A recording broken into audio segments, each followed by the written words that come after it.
in a society that is go, go, go, push, push, push, do, and let it happen, wants to kind of like create that space within yourself, within your business, within the session that I'm having with the person to, all right, let's rebalance those energies.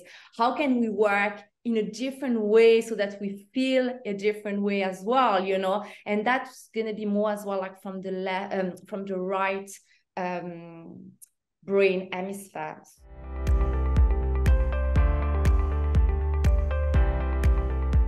So I'm Jen. I'm the founder of Let It Happen. Let It Happen has been founded like more than 3 years ago.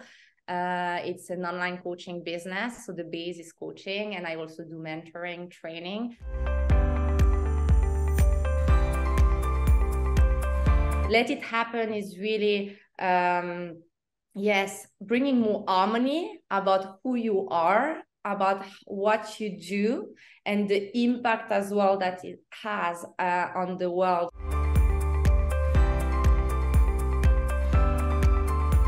All right. So hi, guys. Today we have someone very, very interesting, a super guest with me. So today we have my mentor.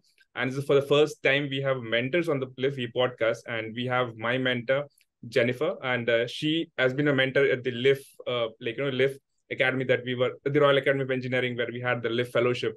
And she was mentoring me a lot more than another LIFer who was also there. So welcome, Jen. Welcome, Jen, to the podcast. Thank you, Suraj. Thank you for inviting me. And I'm very happy to be here on your podcast, on the LIF podcast, and having that conversation today with you.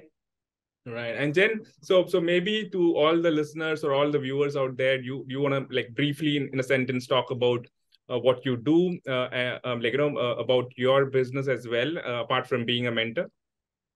Yeah. So directly in what I do. Yes, I'm Jen. I'm the founder of Let It Happen. Let It Happen has been founded like more than 3 years ago. It's an online coaching business. So the base is coaching, and I also do mentoring, training. And it's really the way I see it, the vision is really a platform of transformation for myself and for the world. So it's the base of everything in Let It Happen is consciousness, self-awareness. So I work with entrepreneurs mainly. And for me, an entrepreneur is, like the characteristic of the people I wanted to work with was really that entrepreneurship mind, that drive, that, when you have that desire to be more, do more, impact more kind of thing, so I do work with people that already have their business, and some that would like to start and a project, a business. And it's really about who you are in your business. So it's really the leader that you are for yourself, for your life, for your business, how that impacts your team, also the alignment with the vision. So Let It Happen is really, bringing more harmony about who you are, about what you do, and the impact as well that it has on the world. So it's very with that, allowing energy of working with all aspects of yourself and all parts of, why you are actually doing what you are doing, and what that means. So this is Let It Happen. And then I also work in partnerships with companies where I specifically work either with managers on their leadership skills. So again, that conscious leadership and how coaching can impact as well who they are and their teams and the conversation and everything else, and then with startups and entrepreneurs. Just very, very holistic approach and what is needed, and sometimes it can be strategy. So out of all the customer personas or of all the markets that you could choose, you chose to have entrepreneurs or startup founders as your customer base. And who are one of the toughest people to have conversations with or work with because of the multiple aspects to it. So can you share about your journey on how you stumbled across in this aspect and then focused an element that, okay, I'm going to now work on the aspect of helping startup founders or these entrepreneurs. So how did that journey happen and assemble to this particular part? Yeah. So yeah, there are two parts in that question. So in regards to the journey, before being a mentor, before building my business, actually, I was like more than a decade in the corporate world in many different industries, mainly in the, like my background is mainly in business, like international sales, business to business. And I wasn't very happy in the corporate world because, I so much wanted to learn and evolve, and and so I explored extensively in different countries, industries, and nothing to do with coaching really, because I was more in the sales, marketing, account management, and then I was in personal development, like also for more than a decade, and in the frustration that I had, when life really close doors and suddenly open new ones that you haven't been seeing before, but suddenly you are ready. So as I'm always saying, like when you are ready, the teacher appears, but really it has always been here. It's just that now you see. And one of the fact is that I really decided that for me, it was not possible anymore to be an employee. So the only way through was actually building my business. I didn't have at that time a business model. So I didn't know I was going to be a coach, and in 6 months, I just turned it around, created my company. I also of course, explored am I a coach? Like, do I want to coach? And I fell in love with the art of coaching. So it really, but until then, I haven't seen that as a proper, as a job, as a, but suddenly all this industry, all these opportunity opened. And the second part is that when I started my business and I said, okay, I want to work with entrepreneur minds, entrepreneurs, spirits, and then also that have a business, but not necessarily. I just had the opportunity to start working with people, meeting people that then connected me to, for example, Mugli, that is part of the project with the Royal Academy of Engineering. And like this, I got to experience other side of not just being a coach with my private clients, with entrepreneurs directly, but also with, as a mentor with this different approach as well than just pure coaching, and having different hats and in different environment and context. Because when you work with entrepreneurs at the beginning of the journey, is different work than an established entrepreneur. For example, you are an established entrepreneur, so there are some areas that we don't really need to revisit. So it's different, and not necessarily the relationship, but definitely the work is different. And so it's just I would say that how I came to do and be where I am is through that okay, now I build my business. What is it? I don't know, but I always knew I wanted to be an entrepreneur. So suddenly it was I don't have any other option that just figure it out.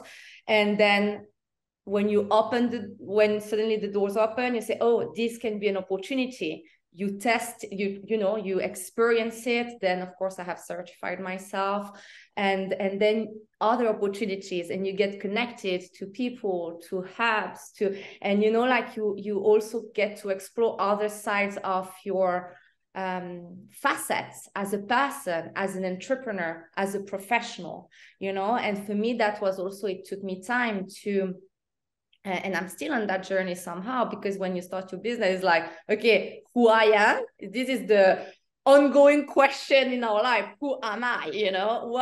Then who am I as an entrepreneur, and who am I as a coach? And you might have some similar values, cross-checking, but it's different, aspects of yourself that you also need to answer to those questions. So Yeah, this is the first part, and I felt there was a second part of the question, but now I don't remember.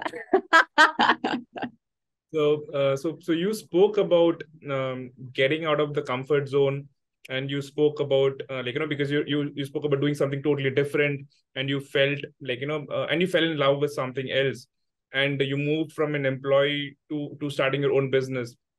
So again, in LIF, there are a lot of founders who are PhD scholars, and there are a lot of founders who are again into entrepreneurs, example. But for these set again, what are your piece of advice in terms of moving out of their comfort zone, and what could be the benefits, or how could they approach moving out of the comfort zone, because it's uncomfortable and you're already comfortable. So yeah, well, for me it's a no-brainer. I mean, like so first, I mean, getting out of your comfort zone allows growth.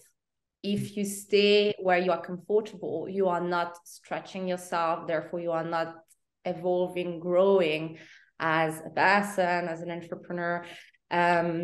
So that's the benefit in itself already, and as I would say, most of the thing in life, it's about the attitude and how you see things, your perception on things, which will actually dictate how you live things, like the experience you are going to have.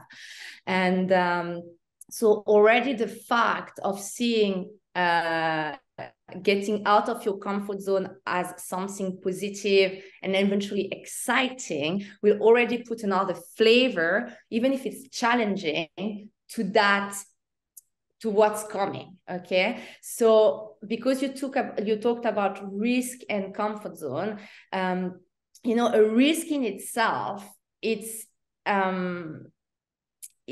a possible exposure to danger, and what are the, really, if we think about it, what is risk? What can be a risk when you take a decision about, do I do that or do I don't do that? Like, for example, well, it's the possible loss of something, and that could be financial loss, that could be relationships, that could be your reputation eventually, depending on what you do and what you choose to position or whatever. Then it can be, one very big aspect of risk is emotional turmoil, going to something emotionally that actually is often the root of the resistance of taking risk. And if we think about it, like, the worst that can happen is an emotion. You know what I mean? And so that incomfort often comes from the resistance of wanting to feel something, of wanting to face something. Because one of the worst, and tell me if you are okay with that, but is, sometimes we are so afraid to be with ourselves, to take the risk to go to the end of an idea or to the end of a vision, or to really confront ourselves with a reality, because we have a dream. Then it's like, okay, if I do that, I'm going to be confronted with reality. So the feedback from life, from myself, from the person on that, and possibly I'm not going to be maybe good enough, or maybe I'm going to be disappointed, or maybe, and this is what we try to avoid, really, and the worst case scenario is feeling so, bad with yourself. So when you look at that, you can say, okay, am I cool to actually take that risk, and know that it can be 50, we never know for certain what's going to happen in life. There is no certainty apart from the fact that the constant is change. Everything is always changing, and that one day we're going to die. I think it's the two certainties that we can have for sure. The rest, we cannot 100% sure have certainties. So it's being okay with, like, first assessing like the risk. Can I assume that risk? You know, and when I say assuming that risk, is that emotionally, financially, mentally, you know, like, can I actually go through that with the worst case scenario? Then that worse, taking that risk?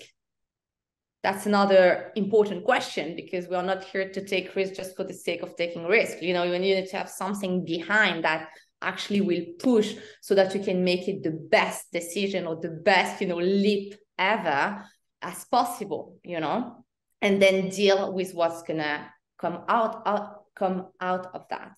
So this is for the kind of like risk perspective of, you know, having that understanding and demystifying as well, like, what is risk for me? What am I okay to go through if I take that risk? Is that where, you know what I mean? It's a bit like, and I would say that that kind of thinking process can be done with everything. You know, what is freedom for me? What does that mean? Why am I chasing it? Is that, you know, like kind of like reframing for yourself what are those massive concepts that sometimes can be so scary or so out of touch, out of reach, and just like, oh, let's look at it in the eyes and just see if actually maybe if I just look at it and I take a decision, that's just okay, and I'm going to be fine of taking that risk, for example. And yeah, for the comfort zone is like what you said, is when you are comfortable, what happens is that you feel you're in control, you know, because you are at ease. It's maybe there is a habit around that, you know, like, so it's familiar. So yeah, that sense of ease. And when you stretch yourself, when you get out of that familiarity, what happens is that certainly it opens the door to, oh, uncertainty. You know, I don't know. There is no, you know, like anchors, you know, of like, so suddenly it's like massive confusion. Confusion is mental. So not necessarily confusion, but suddenly it's like, there is no anchoring, no, this is it, this is not it, this is what no, suddenly it's like all is there, and you kind of need to figure it out and be okay to be vulnerable in that space while you are actually navigating, learning, because that's the learning process. Every stretch, every out of comfort zone step, you know, stepping in, is like, it's that there is something that you're actually learning. There is something that's actually, you know, shifting or being implemented or whatever it is. So it's also being okay to say, I might be more vulnerable during that time. I don't know how long it's going to last, because again, we have no certainty, and everybody has his own path and process and way of, you know, but it's also habit. It's like a muscle, you know, the more you have been accustomed to navigate uncertainty. Like, for example, me, I have like, you know, like nearly all my life, really, because, you know, like you change countries, you in between jobs. I never had like the next job. Now I'm an entrepreneur. So tell me about it. Like, we are never certain, you know, when you it's you just so the more you do it, the more, it's not that it's become like, it's not that it's necessarily easier, but yes, in a way, and simpler, because like you're getting used to it a bit more. So getting used to yourself as well in that space, and allowing you to say, I'm learning, I can be vulnerable, uncertainty is normal. And then, you know, like the more you're in that space, the more it reduces, and then you become more and more comfortable. So in short, it's about your perception, and then your responsibility on, you know, like what you want to make out of it. But already your attitude and perception, knowing that what you are thinking will impact your emotion, which will impact your behaviors, which will impact the results. I mean, already at the start, the way you see things is already having an impact of what's coming next, you know? So yeah, that would be my answer. Yeah, so you spoke about attitude and perception. So how does Let It Happen, like, you know, so how does your company, your example, your coaching techniques how does that help startup founders or business owners find their path in towards, like, attitude, perception, or demystifying example where they're stuck? Yeah, and that makes me actually think of the second part of the last question that I forgot, but not now I remember, because you was like, what are the challenges sometimes with entrepreneurs or with, like founders that you come across? And when you were asking the question, the first thing that came to mind is that, like those entrepreneurs that are very focused on, and I know you are, but like KPIs and very on like external achievements. And when you start a business, one of the first needs that you have is to either get money from investors or you generating money, as quickly as possible. And what does that mean? Okay, where are the clients? How can I, and I would say that there is the more difficult is sometimes there is kind of like a pressure to get things quickly and for an external goal, when sometimes it's worth taking the time to work things from the inside out. And so it means that maybe you have the feeling that nothing is really happening during a certain amount of time, because you are, realigning, if I can say so, and really making sure that what you want to do and how you are going to do it will have as much as possible the results that you want. But and sometimes people are not willing. They are very agitated, impassioned in that state. And even if you say consciousness, self-awareness, even if it's part of my work, and anyway, you will know yourself better working with me, because when you work with someone, you have a feedback on the person that you are based on what you are saying, what the person is observing about yourself, etc., etc. But on top, it's the core of what I do. But some people are like, oh, yeah, but now I just want to pitch my investors. I don't want to work on my vision and making sure it's aligned with my beliefs and whatever, And it's yeah, but the problem is that if you don't, from the root, realign everything, the pitch that you're going to give will not be as impactful, and maybe you are pitching the wrong people and for the wrong reasons as well, And to add that, I'm the first one that loves money, and I think it's beautiful. It's just that sometimes we feel that we need more money than we actually need, and I'm sure you have, and maybe you have been, but I have been talking with a friend that is also an entrepreneur lately, and he was saying to me, Jen, I started, we got investment, the company is growing, and I thought I would have more time. But actually now I have more demands, and you cannot get in that wheel. When you started your business, or at least that was it's my vision. You start a business not to be in a wheel of I'm an employee and a slave of someone or business, or you are starting to really serve the world and serve yourself as well as a person in your personal growth and evolution. And so yeah, that thing is very, I would say sometimes a challenge to make people understand and that's not my job to actually prove my point, I attract people that are willing to work on themselves. But I would say taking that time in a society that is go, push, do, and let it happen, wants to kind of create that space within yourself, within your business, within the session that I'm having with the person to, all right, let's rebalance those energies.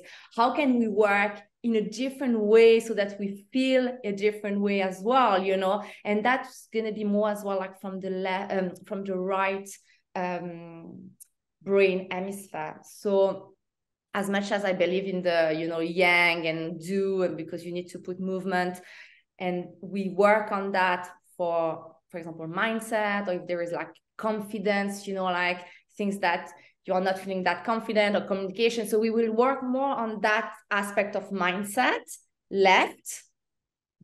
But then there is the right, okay, how can you actually be more in a flow? How can you actually eventually, through meditation, contemplation, reflection, having those time as well in your day, that actually you are building habits, days, a life, a way of living that is empowering you as a leader, empowering your business, empowering your teams, as an example as well.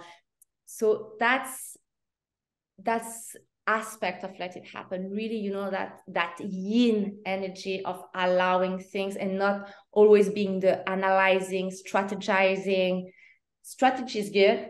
Strategy can change also, you know, it depends sometimes on markets, on trends, on whatever.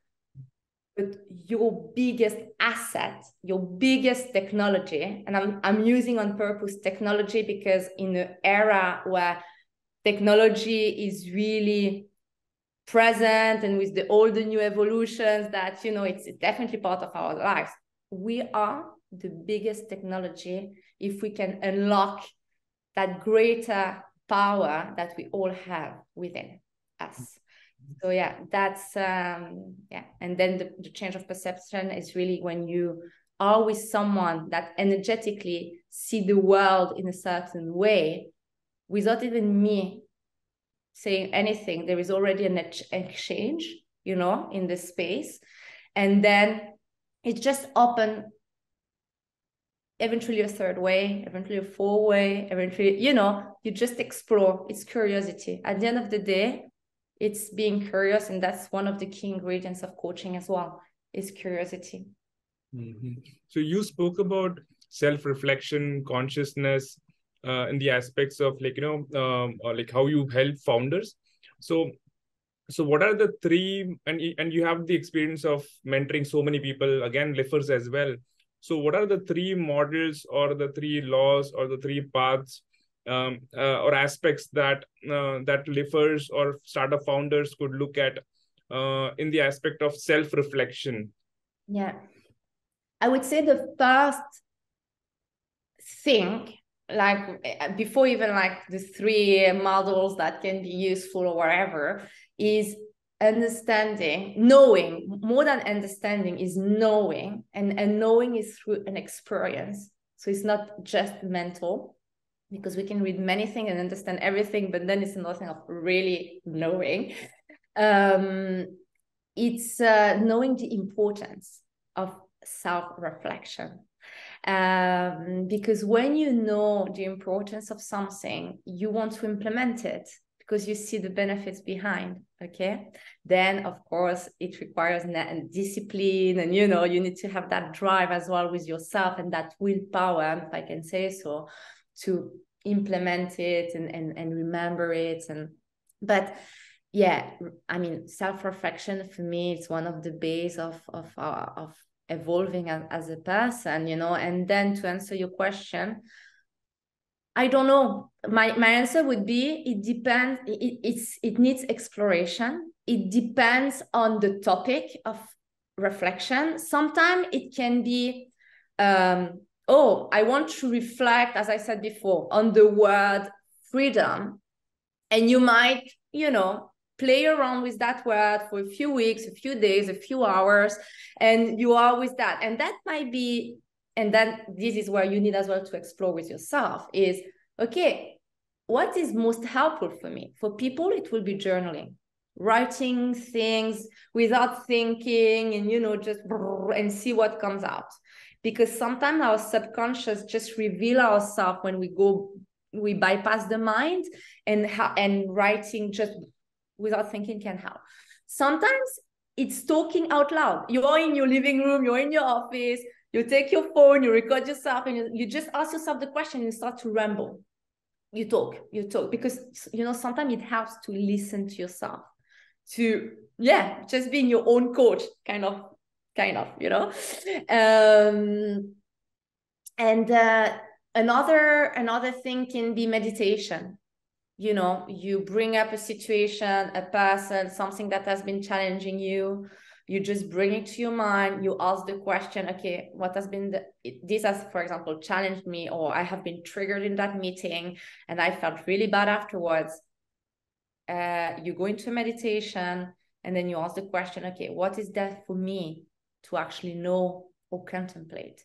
And just then you go and try to still your mind. I try to not use that word, but just still yourself, still your mind, and just see what happens. So there are many different techniques, ways, and then it also depends, like, is it for specifically for your job?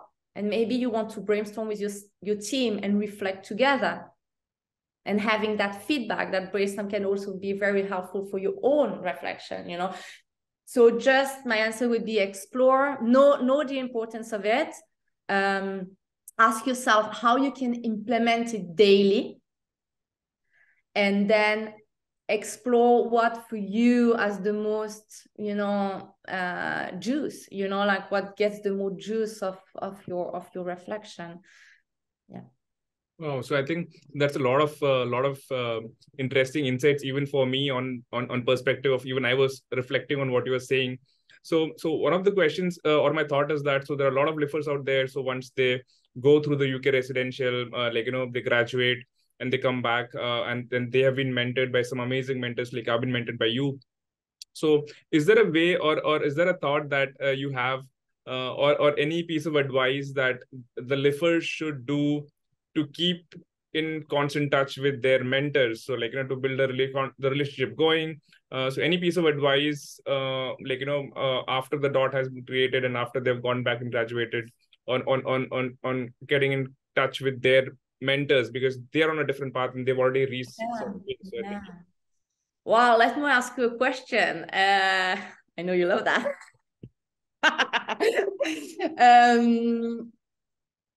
What would be the benefit for them to actually keep that engagement with the LIF community? So I think that for me, what I feel is that they would have gained a lot during that intense period of time with that particular mentor. So a lot of them would have 100% had that benefit of self-reflection, but now it's not a mandate, or it's not a part of the course, or it's not a part of the class for them to be having conversation with the mentor. And the mentor would also be looking at maybe just having conversation or just being connected, because no, they would have built a relationship over those 6 or 7 or 8 months. So the point is, like, you know, so at least after that, if they're able to also have some kind of an indirect engagement with a lesser part of it, then it could be interesting. So not to just give away the connect or the relationship that is made, and maybe build something over it, or at least ways, because some of them might not know the ways. So a lot of time when I talk to LIFers, like, you know, they would not know how, on what topic should I connect, on what aspect should I connect, or why, like, you know, so they're stuck in that way as well, even with fellow LIFers. Or to have a conversation in the WhatsApp group, like, you know, how should I connect, or the initial part of it. So maybe that's the let's say the gap that you can fill and help with, you know, if that's something. And honestly, I completely get that. You know, sometimes you are a bit, you know, like, it's not, shame is not the word, but, you know, you feel uncomfortable or frightening. I was like, yeah, what can I say? Will I disturb? Will I, you know, is that okay?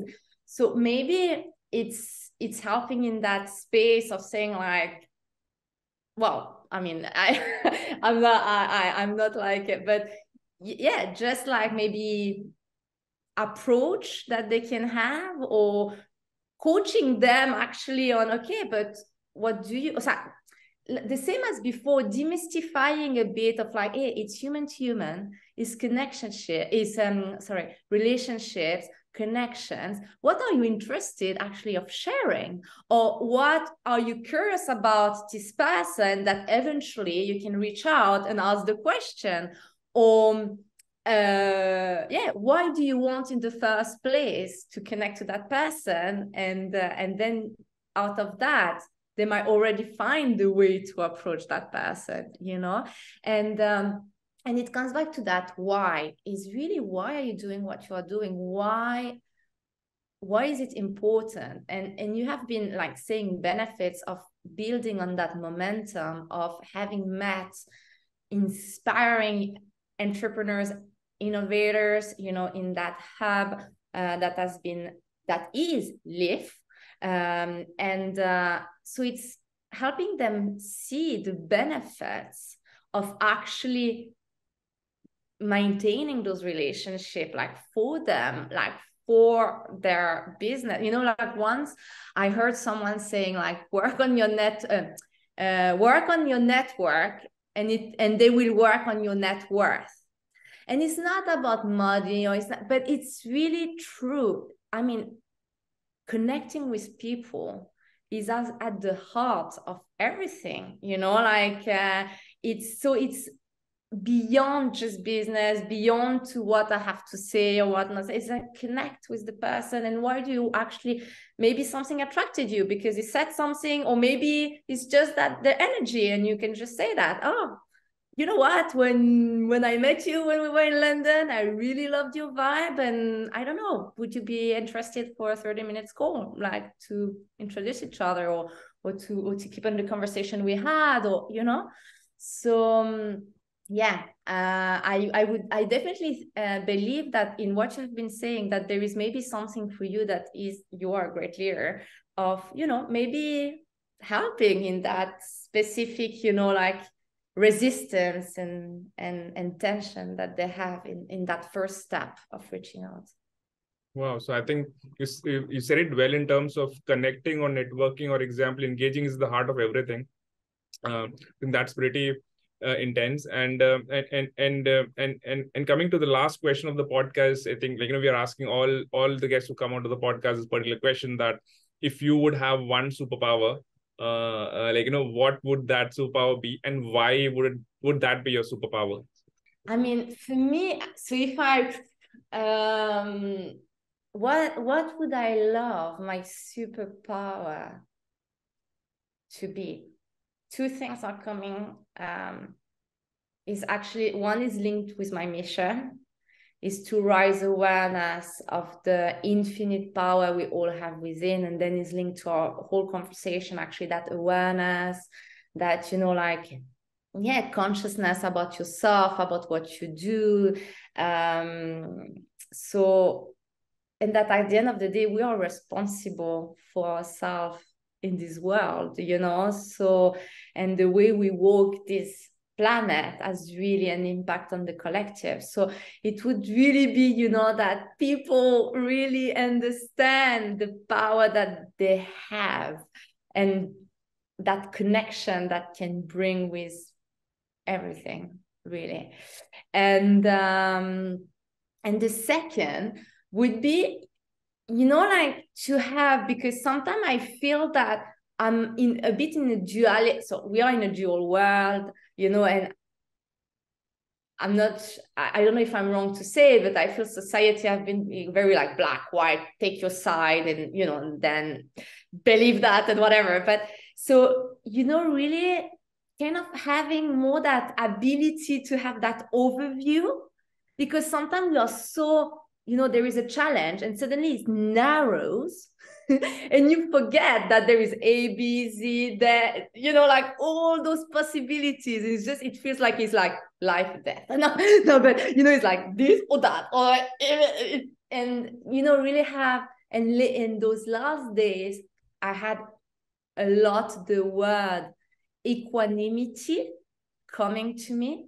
And, you know, it's that space where really you hold, and that's also what I would like to bring with Let It Happen, you know, like holding duality, holding paradoxes, being in that mystery that is life in harmony. It doesn't mean that, you know, like you won't be challenged, that you will, but really say, you know what, all is valid, all is part of me, all is part of life, all is perfect, and not being one side or the other, or rejecting one, you know, like I'm feeling horrible, I'm rejecting, and I'm feeling super like high and like, oh, cool. No, both equally, you love and accept them, you know, and having kind of like that third way where you look at that in neutrality and detachment, you know.